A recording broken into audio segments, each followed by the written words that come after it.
Hello and welcome to the Redeemed Man podcast. I'm Paul Amos, founder of The Redeemed. The Redeemed is an organization that brings men together in a community where they can share life, share both life's difficulties, but also its triumphs over those difficulties. We believe that men naturally do not seek out ways to communicate with each other, get to know each other, and get beyond news, weather, and sports. Without being prompted. And so we're here to try and help men build true relationships with other men that guide them through life, that help support them through every facet of what they're trying to experience as men, to help grow them in their relationship with Christ, and ultimately give them the network they need to grow and be the men that God wants them to be. Today on our podcast, we have a special guest in Paul Bullard. He is one of the heads of compliance for Church of the Highlands and Highlands College. He has done a litany of things throughout his life, and perhaps the first on our show is a true poet. And so we welcome Paul to the show. Thank you for taking time out of your busy schedule and for joining us today. Well, thank you so much, Paul. I love your name. It's always two Pauls having a conversation. I do want just to set the record straight. I wouldn't say I'm one of the heads of compliance. I do work in accreditation and compliance, and I love it. It's a huge honor to get to do that with our college, with Highlands College. Yeah, man, I'm happy to be here, and I think talking about more than just sports and whatever other shallow thing you can kind of talk about and forget about. I think that's a crucial element for building relationships with men. So I'm honored to be here. Well, thank you so much. It's great to have you. I have been over the years, kind of since COVID, and since really this ministry started, had the opportunity to begin my journey with Church of the Highlands, ultimately coming out of a traditional Methodist, church and a wonderful leader at a church in Columbus, Georgia. But during COVID, they shut down, and Church of the Highlands was there and had their doors opened and the capacity for us to come and visit. And really, I think in many ways also fostered a unique environment for our children. And so, boy, it has done a lot for me in my life, my journey, and helped me get to a place with other men that's been wonderful. I still love and appreciate and visit the traditional church, but Church of the Highlands also has such an amazing following and group of people, and just the size, scope, and scale is truly unbelievable. So thank you for what you do in helping with that. And let's start today, Paul, and kind of begin our journey where you began it. You're obviously a strong man of faith. And just in the comment you just made. And so maybe you can go back and kind of start us with the foundations of, where did your faith journey begin? And kind of what have been some of the key elements along the way that have led you to the place you're in, at least the beginnings and foundations of your faith? Yeah, I think really a lot of that has to do with my life story. I grew up, I did grow up going to church. I didn't have a relationship with Jesus until I was much older, but my home life, as a kid, I had a mother who survived a catastrophic head injury when she was 18, and my father had diabetes, and we just had a very unhealthy, negligent household. It was a really negative environment, not a healthy environment to grow in, right? To the point that when I was 15, the summer I turned 16, I moved to it's called an attention home. It's a state-run group home. Got sent there by a judge, and I go there, and we happen to have a pastor who's working as a summer school teacher, and he calls me over to his desk one day after class, and he's like, "Hey, I just want to talk to you," and he starts, sharing the gospel with me, and talking about it's not just that Jesus is our Savior, but He's also our Lord, and kind of laying out the two. And I remember being kind of stunned, like, oh well, at first, like, well, of course I'm a Christian. I've grown up in church, and well, he mentioned, like, when even demons believe Jesus is the Son of God. Like, just believing that Jesus is the Son of God is not enough. Like, you have to, like, accept Him as your Lord and Savior. And that night, I was stunned at that point, because I was like, I don't know if I want that. And it shocked me. And that night, I remember laying in bed that, I want to like, I want that. I don't want it just to be like fire insurance. Like, I want the real thing, the relationship. And I prayed, accepted Christ into my heart as my Lord and Savior. And from that day forward, things were different internally, but I didn't know how to be different externally. Oh, At the end of that summer, the Attention home became an all girls facility, so I went home. Um, and I wanted to be different, but I didn't know how. And that so about that fall of 2000 goes by, and at the end of that year, I was on juvenile probation, and my probation officer set up a meeting with John Kroll from Big Oak Ranch. Now, in her words, was like, you can either go to the Big Oak Boys Ranch or you can go to boot camp. And I'm like, well, I don't want to go to either one of those, but Big Oak maybe sounds better than boot camp.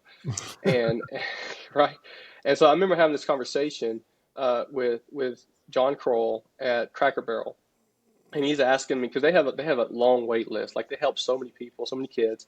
And he's like, well, why should we take you in? And I'm thinking, like, I don't know. I don't think anything's wrong. Like, I just have a normal family because I didn't know any better. Like, when you're in a negative environment for long enough and you don't see what else is possible, you don't know it's negative. And so I happened to, like, almost offhandedly mention, like, well, one time DHR, came and talked to me as a kid. I didn't think anything of it. I don't know why they did, that kind of thing. But for him, that was enough. Like that, he had a full, more bigger picture. So I ended up going to live at the Big Oak Boys Ranch in January 2001. I was in high school, and man, it was the first time I'd been somewhere where I felt like people actually believed in me. Um, that like I saw a healthy environments, healthy conflict, and because conflict's going to happen, but healthy conflict, with my house parents, like a loving family environment. And I had no idea, like no idea what I was missing. And so being in this new environment, and going to church, it now gave me the opportunity, like the internal change. And I knew I wanted to have things be different. Like now I'm getting to start like learning and growing in my faith. And but going to the ranch, it changed the trajectory of my life. Like I don't know where I would have ended up without that, and God used it in a big way for that. Growing in my faith journey, so getting to be part of the ranch, you go. They own a private Christian school. They want to give quality education, so I got to go there. I ended up playing football and running track, and me being like a relatively new Christian, my senior year, I'm like, I can do all things through Christ who strengthens me, right? And I'm gonna win state. And it was kind of a pipe dream because I wasn't that fast. But throughout that senior year, that season, I kept getting faster, kept getting faster, kept getting faster. Had a massive injury, rolled my ankle, a little bit of a pride before the fall kind of thing because I was, a little attitude teenager before sectionals, and but then ended up still making the state and ended up winning state, like the finals, with the fastest time I had run ever, almost a second faster on an injury that I limped on all the way to that August. And I believed it was because God, like I did what God was wanting me to do. And like from that point forward, God had already been stirring that kind of faith in me. Like I know, like I can do all things through Christ who strengthens me. Like there's no question. And that was like cemented that into me. Like I know it's possible because I've done it because God's worked in me. And then from there, though, I go to graduate high school. The ranch blesses us. I get to end up going to Auburn. The unfortunate part for me is I still didn't have a sense of purpose or like what I was supposed to be doing with my life, and so I started failing. I wasn't a partier, wasn't doing things like that. I played video games, go play on intramural fields, like stuff like that, like neglecting schoolwork. But I started failing out, so I had to come back to Gadsden State, community college, where I could live closer to the ranch in a transition home. Still did not do good. Just had no motivation to like. I was like, I don't know what the point is, and so I ended up the ranch. I know they did the right thing. They ended up taking me off their support. I'm a college student at that point because I mean you have only so much funds and you got so many people that you need to take care of, and you can't, if someone's not going to steward an opportunity, you can't just throw money at it. Like you're not doing the right thing for the other people that you're serving, right? So they made the right choice. Now for me, I'm like, I don't know what to do now. Like I can't go back like they did help me get a job. I was like, I don't have anywhere to live. Like I got to go do, I got to have to do something. So my house parents had taken their next step they're like, they started their own business and doing some other things. So they're no longer house parents. So they're letting me live for about 2 weeks, like sleeping on their couch while I was trying to either get an apartment or do something. And I just kept praying for like a miracle. I was like, God, I need a miracle. And I remember praying that specifically, God, like, God, I need a miracle tomorrow. This was a Thursday. I need a miracle tomorrow. Like, I need it. Like, I don't know what to do. And that Friday doesn't happen. No miracle, right? And I remember, but that faith of like, it doesn't matter. Like, nothing happened today, but it doesn't mean it can't. So, God, I need a miracle. And that next day, some friends of my house parents found out I needed a place to stay. They're like, well, you can stay with us. We have an extra room. And I was like, what? I was like, and they felt like it was a God thing. And so I ended up going to live with them, and they became like not legally adopted, but my adopted family now. Like they are the Kimmy and Kevo, like the grandparents for my kids. And that was 2007. So like I was a little bit into high school when I went to the ranch. I was a little bit into college when I went to live with my adopted family. And it was just it was just God's faithfulness. And funny enough, when I was there, I mentioned when you're in a negative environment, it really affects how you grow. You don't know what you don't know, and it can stunt a lot of growth.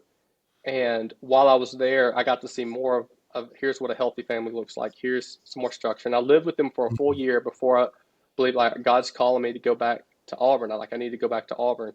And so I took that step, and would go home to them, for holidays, but go back to Auburn, and then that's where I ended up visiting Church of the Highlands. I was like, I gotta get into a church, and it blew me away that I was because being at the ranch, you in Gadsden, my experiences with church were mixed. Like some people would be very accepting, some would judge you because like in a condemning kind of way, because you were a problem child, living at a children's home kind of deal, Mm. and so I ended up going to Church of the Highlands and just blown away by how loving they were to people when there's no reason to be that way. And so from there, and there, God's continued to work in me, and now I work at the college. But each point of that of my life, there's a verse in Psalm 68:8 says, God places the lonely in families, and that has been true. Like families plural, that's been true for me multiple times when I went to the ranch, putting me in a family that could care for me when I was, had felt like I had no purpose in college, putting me with a family that could care for me, going to college, following God's call in my life, a church family that could care for me. And now I've got a family of my own with my wife that, I met at Church of the Highlands and our three kids now. And so it's God's faithfulness, my faith journey. I can do all things through Christ who strengthens me. That first ever like verse that really stuck with me. You could sum it up that way. You could sum it up. God places the lonely in families, but it's just been that constant faith building throughout. Wow. Well, thank you for sharing all that with us. There's a lot in that. You know, I certainly didn't have a situation where I had to move away from home, but having a mother who in my life had migraine headaches 24 hours a day, 7 days a week, 365 days a year, I kind of had a mom who was either there or not there. And I can imagine that while she was the most spectacular mom in the world when she was there, she was sick a lot of days. Yeah. And so I can imagine that you probably, having had a mom who went through a traumatic injury, had a little bit of the same circumstance in that, presence wasn't always present. And Oh I can man, imagine that was difficult. my mother would take like afternoon naps, because the head injury. She's also had like chemical imbalances, depression, things like that. So there's a lot of unsupervised. I can just go play in the creek or do whatever I wanted to do. My father, who was, when he wasn't working, he was present, but he wasn't present. Like I remember throwing a football twice with my dad, and both times I asked him. And I don't really have any other memories of playing with my parents. And I make a point of that. Like my kids, like we play, like we have playtime before bed, family playtime together. It's just and in some ways, looking back, like I know what I missed out, and I don't want my kids to miss out on that. But I also like, in part of me thinks like, man, my dad has no idea what he missed out on like as a father, like if you don't spend time with your kids, um, and I think that's something, earlier you were talking about, men talking about sports, this or that, and you can bond over those things. But man, when watching the football game is more important than playing with your kids, or work is an excuse. Yes, money pays the bills, yes, but you can't, like there's a meme like your kids aren't gonna no one's gonna care that you worked late 20 years from now, but your kids are gonna remember that, right? And it's just you got to lean into the relationships. You have to lean into what matters. Yeah. Yeah, I definitely went through a period in my life where I had to personally make some serious reprioritizations about what kind of dad I wanted to be. Having been the type that worked Yeah, too late, made a lot of the wrong decisions, showed up the wrong way, I know what it's all about to kind of reconfigure. And kudos to you from observing what you didn't like and then applying it to your own kids and your own family. You said you have 3 kids? I do. I love them. I have a 5-year-old, Eleanor, a 2-year-old Cora, and an 8-month-old Cage, who just started crawling. And like the next day, like he goes one day crawling on his hands and knees. The next day, he is pulling himself up. He's not walking, but he's pulling himself up to and like standing up on stuff. I'm like, what in the world, man? Wow. Which is funny because he's like super like if he sees it, he's gonna try and go get it, grab it. Just like super high energy. I love it. It's interesting when they learn to start trying to walk that early. They're actually, it's almost feels a little more dangerous because they're so young and they don't have quite as much experience. I remember that from my Yeah. kids that, you kind of got to double down on staying right there with them Oh, and you have protecting to. them. Yeah. Yeah. They'll bust their face open or something if they're like falling forward if you don't. Well, to all of our podcast listeners, if Paul dozes off, we know with 3 kids under 5 years old what's going on. Yeah. I can imagine that it is crazy at your house, as my mom used to call the 5 o'clock hour the bewitching hour.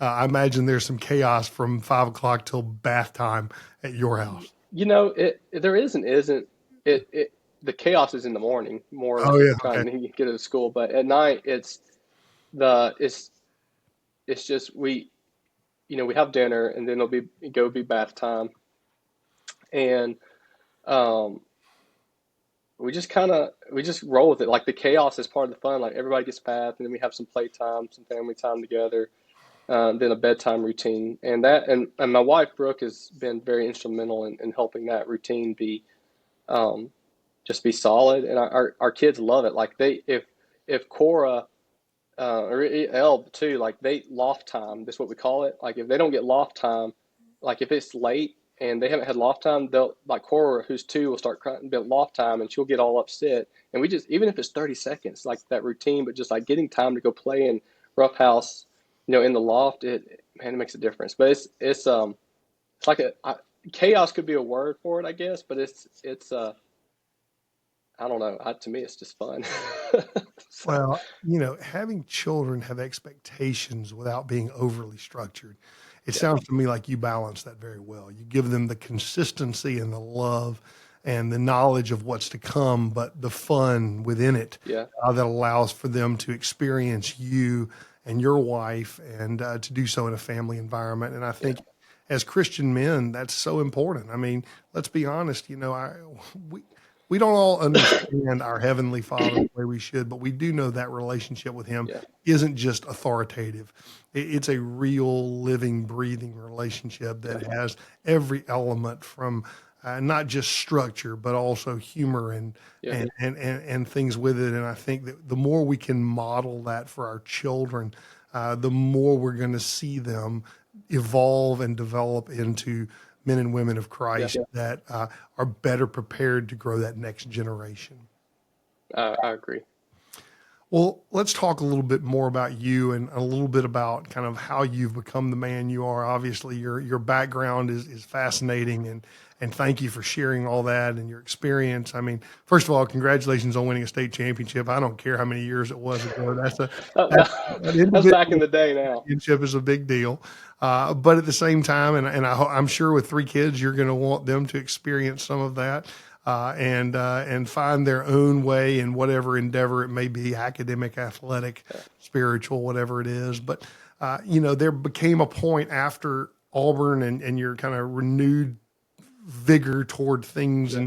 and being successful, kind of what, finding God and finding kind of passion for the future, what was it that really lit you up? What was it that really grabbed you, and how did it kind of take you to the next level of life as you transition from boyhood into manhood? I think it's an interesting question. I've been told multiple times in my life that there's been a night and day difference in me, and which is, I joke because like, how many night and day different changes can you have, right? It's like, how are you even growing if that happens? But when I was in Auburn and I started going to Church of the Highlands, I remember praying and asking God to give me some friends like in Auburn that were life giving, would be good influences. Because I knew it's like I got to have people around me who love God. Like I got to be in a relationship. Like if I want to grow as a person, as a man, you got to be in a relationship with other men who love God. If all your friends are a bunch of drunk, you know, people talking about a bunch of debauchery, well, what are you doing? Either if you love God, you're just being drained, right? And otherwise, it's just dragging you down. And so praying for that, and God answered that prayer. I remember getting a text from a guy who's he and his buddy had led a soccer small group, and I figured that was like I like soccer. I can run around and kick a ball. Wasn't very talented at the. I was literally my only skill was I was faster than everybody else on the field, and I could kick it. And I relied on other people to actually do the skill shots and stuff. So I was defense, uh, and um, but I remember, praying like I gotta have some friends. And then one of those guys, he texted me like, "Hey, you want to come help, move some chairs for this new college ministry launching? It's called One." And I was like, I didn't have anything better to do, right? And so I went, helped move some chairs, and went back the next week. And so the relationship thing was happening now. Like those two guys are two of my best friends. They were in my wedding. So lifelong friendships came out of that. And I remember being at um, the next one service. It was like the third one. The guy speaking, uh, his point was, God tell Jesus to take up our cross and follow Him, right? But that looks different for everybody. Like what your cross looks different. And so he challenged us, pray and ask God what that looks like for you. So I started praying about it, and I was the more I would pray about it, I kept having these thoughts like I think it's supposed to be like vocational ministry. And I remember my first like reaction to it was literally the thought in my head was like, that's stupid. I don't want to do that. I don't care about. I don't want to do that. But the more I kept thinking about it, the more it kept like it got to where I knew I would not be able to sleep at night, like my conscience and the Holy Spirit convicting me if I didn't do something about it. And so I went and talked to the campus pastor for the Church of the Highlands campus down at the time. Ended up becoming an unofficial intern for him, and made more friends there, and just started serving and growing in leadership. And and I think the leadership, Church of the Highlands is probably one of the best places to grow in leadership. Like even for like volunteers, like just giving your time at the church. It's such an incredible leadership environment. So growing in leadership there, and then doing uh, it's now Highlands College Leadership Institute. At the time, it was called Evening. Like going through that program, which builds your leadership. That was instrumental in helping me become a man from being a you know 20-something-year-old boy, you could say. Um, I said when you're in an environment and like I had growing up, and it kind of stunts your growth in a lot of ways. And my growth was still stunted at that time. Like I've had but growing in leadership and what that does for your awareness, for your people skills, for your communication, like all of those things that you have to be good at if you're going to be a good leader.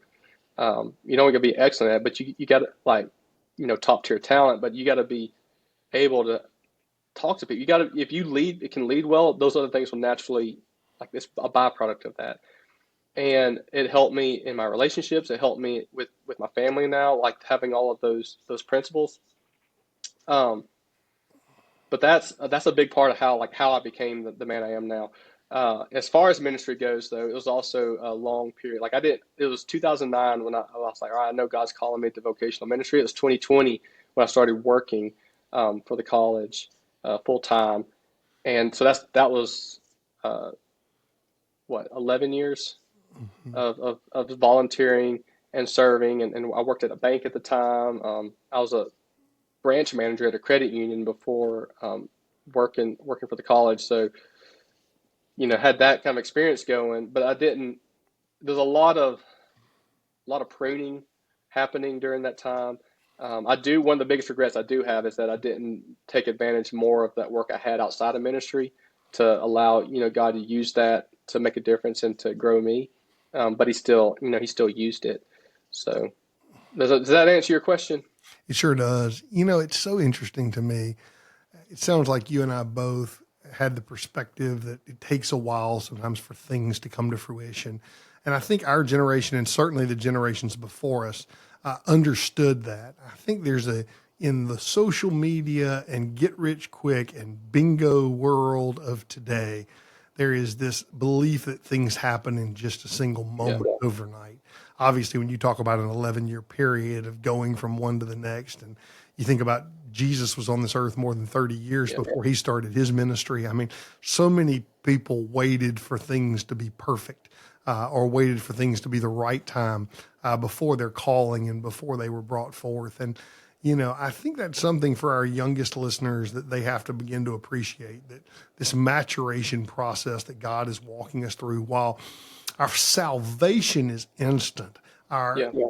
evolution as a Christian into a true believer and someone who is fully in the walk with Christ doesn't happen in an instant. It isn't that single moment event, but rather a day-to-day walk that happens and develops and grows over time. And then we all have kind of those fast forward moments, and then we all have those slow down moments. But it sounds to me like, whether it was the credit union or other things that got you to where you are today, it would not have been the path you would have written out the moment you had that vision, but it got you to where you are today, and certainly put you in a position to be successful in all you're doing in life and as a leader of a family and in the church today. Yeah. I think there is a lot to some people, where you start does make a difference. And I had a lot of growing to do in people skills, and even in my own confidence, because of my upbringing and the things that I was never taught and never learned. And so that you could look at it like it's delaying. I think it's more refining, because you're gaining wisdom, experience, and you're growing in ways that other people didn't have to grow. So then you can help people, right? Um, because if you were just naturally talented at it from the get-go and you never have to learn something, it's gonna be a whole lot harder to teach that. And then now I'm equipped to help other people who need to have the same kind of growth. The same way, it's I've one of the things I'm doing, when I knew God was calling me to vocational ministry, at the time I was in Auburn. I was an English major, so I did that because I love writing poetry. But I also knew writing was a big passion of mine, and I to this day have a firm belief that the calling that I was to pursue was not just ministry, but it was ministry and writing. I used to jokingly say, like, it's to be a pastor and a poet, right? Hmm. Because that's catchy, but it's it's writing is I think I'm a big part of who I am. I love it. I think it's a talent, and I'm a big believer that we are called to steward our talents. When I said, like, I regretted that I didn't maximize, I did good enough to be a branch manager, but I feel like I could have done even more. And that's stewarding those talents. Like, yes, God may be calling you to ministry, but guess what? Whether you like it or not, you're also called to be where you are those years leading up to it, right? I was called to be at the credit union. I was called to work at the bank before that. And that's a calling you got to steward. You also got to steward your talents, because if you're given talents, you're called to use it, like the parable of talents. Like, he didn't give them that just for kicks and giggles, right? You're called to steward that. And so for me, it's like, well, yeah, I do some ghost writing, outside of the college, and part of that I want to be able to help people, but it's also to steward a talent, writing poetry, and I've published some of that online, and I went for probably about a 5-year period of where I've written hundreds of poems, and I had some published when I was in Auburn, and I haven't submitted much to be published because I've never cared so much about that. Um, but I just love writing poetry, and I became convicted about a year ago because I'd gone about 5 years without writing a whole lot of poetry anymore. And I was like, I know I'm supposed to be doing this. Like, I have to do this. And so I started doing some. It's been a little bit inactive because it's hard to juggle a million things at once. But Of course. I started putting some on a Substack because I was like, I have this stuff. I need to share it with people because I think it can make a difference and add value to people. Even if for no other reason than I want to set a good example for my kids. And if they know their daddy was passionate about poetry, and they're like, well, Dad, why didn't you do something with that? How many fathers out there are like, oh, well, I was too busy. I was this, I was that. They make an excuse, and it becomes like this negative example for the kids, when instead they could have, like, at least just, if nothing else, like, my plan one day, and I will do this, I will self-publish a book of poetry, and if for nothing else, it'll be for my kids. Like, I already have a haiku written that dedicates the book to them.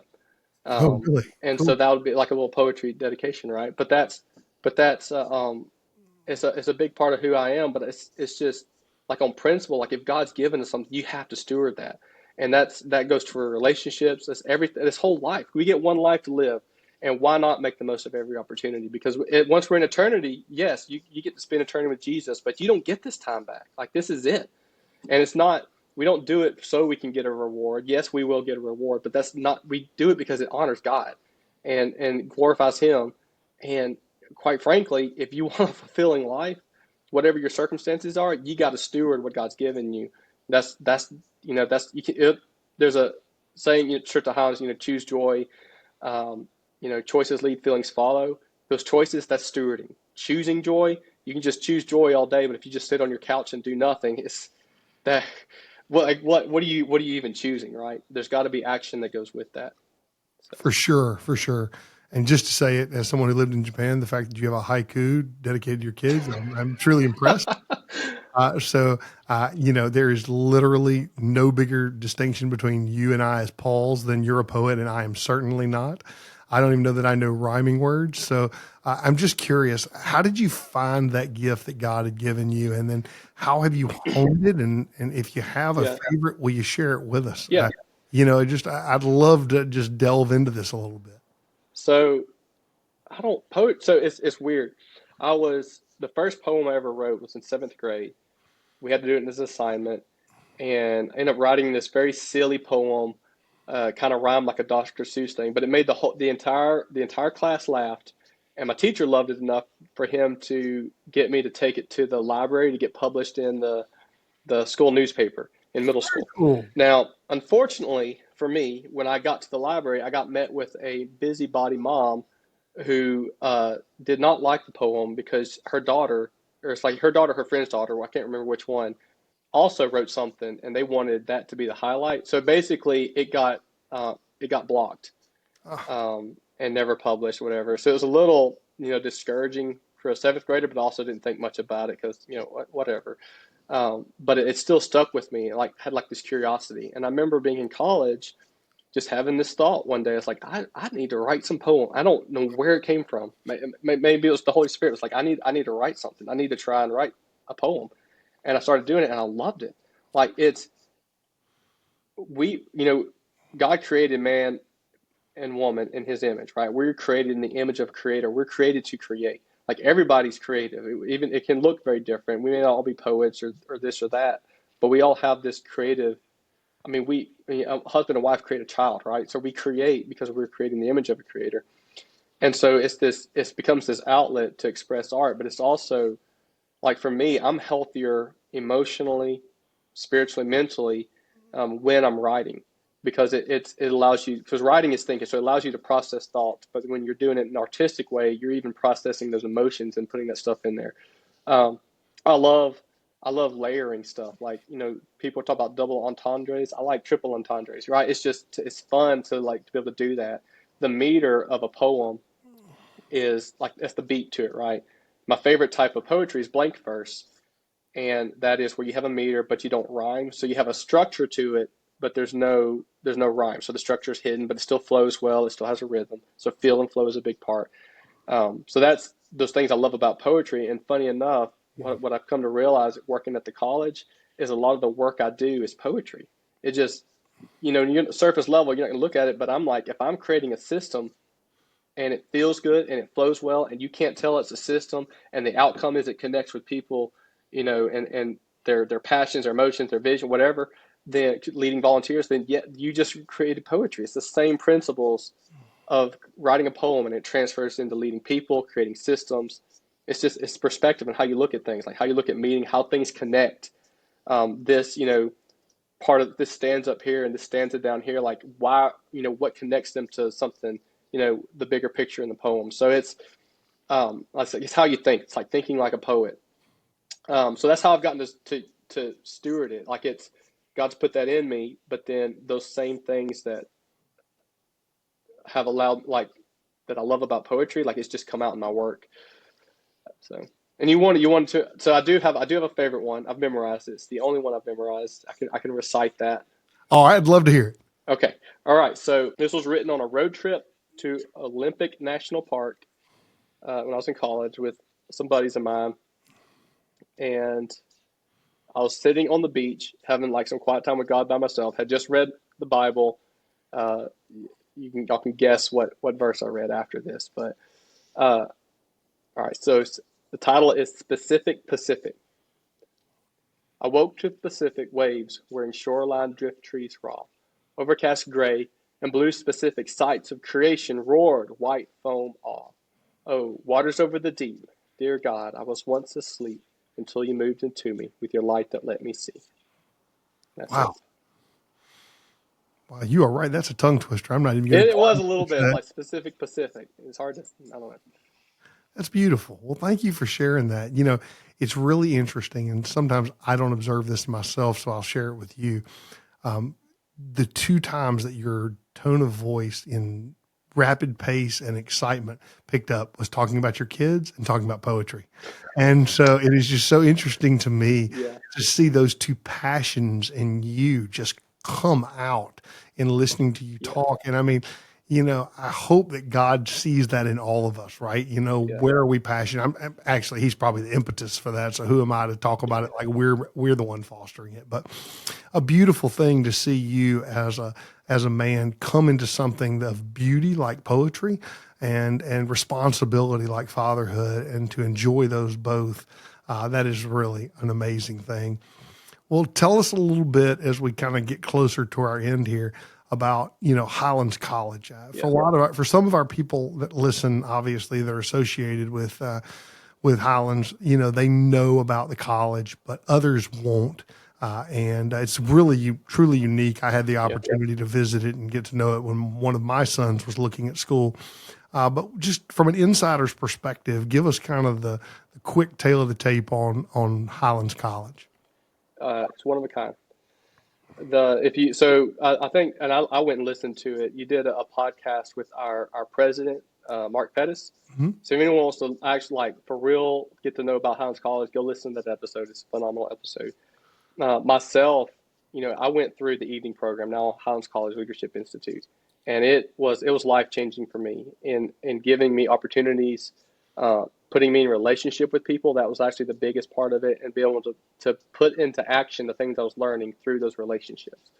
The college itself, highlandscollege.edu, is, I don't know of any other place that does this, the hands-on and academics, like hands-on ministry training. It's the four pillars: hands ministry training, character formation, spiritual development, and academic instruction. It's modeled after the academy models of, like, Air Force Academy, places like that. But I don't know of any other place that does this for ministry. You have seminaries, which are phenomenal. You can learn a lot of stuff there. There are some, like, hands-on places, but it's a place where we are producing workers for the harvest. Luke 10:2, workers for, like, ask that God send workers for the harvest. That's our mission. That's our prayer. And it's an honor to get to be a part of a team like that. Working in accreditation and compliance, it is we're the real deal. Like, I know that firsthand. Um, that I don't think accreditation and compliance is like accreditation. that makes or breaks a college and like what they can do. But it is a stamp of like, hey, this is they've done a lot of work. They've done their due diligence is what that says. And that, I mean, we have. And so, um, man, it's just a blessing to be a part of it. I don't know what else to say to it. I think our website speaks a lot to it. If you have anyone, I mean, it's a phenomenal thing to go to. Like if you have kids that want to go to college and make a difference with their life. If you're an adult, the Highlands College Leadership Institute is an excellent option to grow in leadership. And because I was the director of evening operations for several years, and being a part of that team and seeing time after time after time of men and women, even stay-at-home moms, like in their home, like talk about how they were using, like men who own business, talk about how they're using what they're learning in their workplace, in their home life, in their families, not just in ministry that many of them did go into. Man, it's a blessing and a privilege. And if any of your audience is, your people who are able to donate to something and you're looking for something to give to, Highlands College, like there's what better place than to give to a vision and a mission that's making an eternal difference and raising up people to go reach the lost. So it's an exponential return. It's not just like, hey, we're going to give to a place that they do this thing. You're giving to a place that does something to go send out people to do more things. And it's just an exponential difference that you're making. My son Mansell, our second child, who has been on the podcast with me before, is studying to be a pastor at Wheaton College and playing college football there. And we just went on his first visit to divinity schools. And you mentioned seeking out the lost. One of the fascinating boards, the digital boards that they had at the school, talked about the percentage of people in the world and the number of people in the world that were either not exposed to Christianity in any way or who were exposed to it but didn't believe in it. And that is a overwhelming number compared to the fraction of people that are Christian and believe in Christianity. And while I do believe that we're going through a time of growth, despite some of the things you hear out there, especially in kind of the more first world countries about what's happening in the church today and some of society's apathy toward religion, I do believe that there is a greater need than ever. And whether it's Highlands College or so many other places that are growing our mission, people of mission, and whether they are pastors and people to grow for the future of this church, we are equipping leaders of the future, which is so essential. And so I admire the work you're doing. I thank you for what you're doing to contribute to that in helping with your group. And so thank you so much. Paul, it's been fascinating to have a conversation with you today and to talk through things. All of us can't necessarily see our path. And I think about where you were before you went to the ranch. I think about and how that opportunity occurred in your life, as you said in the kind of interview process, not even knowing what to say, and yet God forged that path for you. Being out of Auburn and finding how you had to find another path to live in the people's house, the people that now play a significant role in your life, and now, coming back to a place where you're a father and a leader of a household, and now ultimately being in the church and a ghostwriter and a poet on the side, or whether it's whatever you want to call that, a passion and a part of your life. It's just fascinating to see how God has developed you and the man you've become. And I just look forward to continuing to watch and hopefully stay in relationship and watch you continue to do amazing things. So thank you for your time here today. Thank you for taking time out of your busy schedule and those 3 kids to talk to us. And just know that we here at the Redeemed Man podcast appreciate you. Paul, thank you so much, man. It's been an honor. It's been a lot of fun to have this conversation with you. Well, thank you. To all of our audience, we thank you so much for taking the time to listen in. We will continue to put out our weekly podcast, and we believe we have a fascinating past of all different types of guests for you to listen to, and we'll be bringing new and innovative things to the table coming up. As always, check out our website, theredeem.com, for the latest information about small groups, whether they're in person, but primarily online. We're continuing to evolve in the things we're bringing to the table and some of the new stuff We've just brought on a new leader of small groups, and the mission for what we're doing and our capacity is growing by leaps and bounds. And I'm just so excited for how God is blessing us. And he's blessing us through people like you who are listening. Please continue to sign up for the podcast through Apple Podcast or whatever platform you like. And if you're enjoying it, please put in there a review for us. Thank you to everyone. Godspeed and good night.